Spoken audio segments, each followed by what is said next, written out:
कृष्ण नगरी मथुरा में प्रसिद्ध कथावाचक प्रदीप मिश्रा का विरोध लगातार तेज होता जा रहा है। शुक्रवार को वृंदावन गोवर्धन रोड स्थित चित्रगुप्त पीठ पर सामाजिक संगठनों और साधु संतों ने उनकी बुद्धि शुद्धि के लिए हवन यज्ञ किया और बाद में उन्हें रावण रूपी अहंकारी करार देते हुए पुतला दहन किया।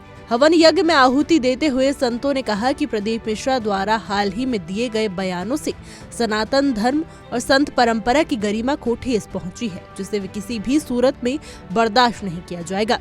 इस अवसर पर बड़ी संख्या में श्रद्धालु, सामाजिक संगठन और साधु संत एकत्रित हुए और उन्होंने सामूहिक रूप से उनके खिलाफ विरोध जताया। आज पुतला दहन का जो कार्यक्रम हुआ है वो प्रदीप मिश्रा जो कथावाचक है, उन्होंने एक बार फिर अपनी जुबान से भटकते हुए भगवान चित्रगुप्त जी पर बड़ा ही ऐसा प्रसंग सुनाया है जो कहीं वर्णित नहीं है। और उसके बाद वो बार बार अपनी गलती को दोहराते जा रहे हैं। क्षमा मांगने को कहा गया तो कहते क्या है कि वो वेद और पुराण में जो वर्णित होता है वही सुनाते हैं। ऐसा कौन सा वेद और कौन सा पुराण, कौन सा शास्त्र है जहां भगवान चित्रगुप्त जी को इस प्रकार के शब्द लिखे हुए हैं।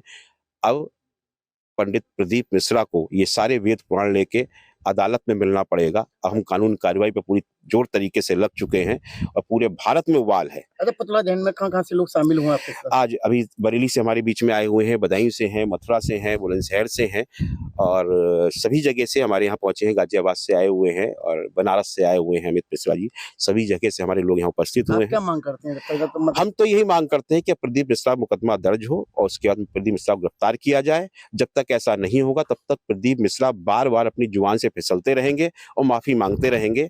कोई अज्ञानी अगर ऐसी बात करे उसे माफ किया जा सकता है, क्षमा किया जा सकता है। एक ज्ञानी व्यक्ति जो व्यासपीठ पर बैठकर अपनी कथा का जो है वर्णन कर रहा है, वो अगर ऐसी गलती बार बार दोहराएगा, एक बार नहीं, कभी लाडली जी पे, कभी भगवान श्री राम पर, कभी किसी देवी पर, कभी किसी देवता पर, उसके बाद बच्चियों पर, माताओं पर, बहनों पर उसकी जुबान बार बार फिसलती है। तो इस बार जुबान नहीं फिसली है, इस बार उसने जगत न्यायाधिपति के प्रति ऐसी धारणा व्यक्त की है और जगत के न्यायाधिपति का न्याय तो होकर रहेगा और प्रदीप मिश्रा इस बार जेल जाकर रहेगा।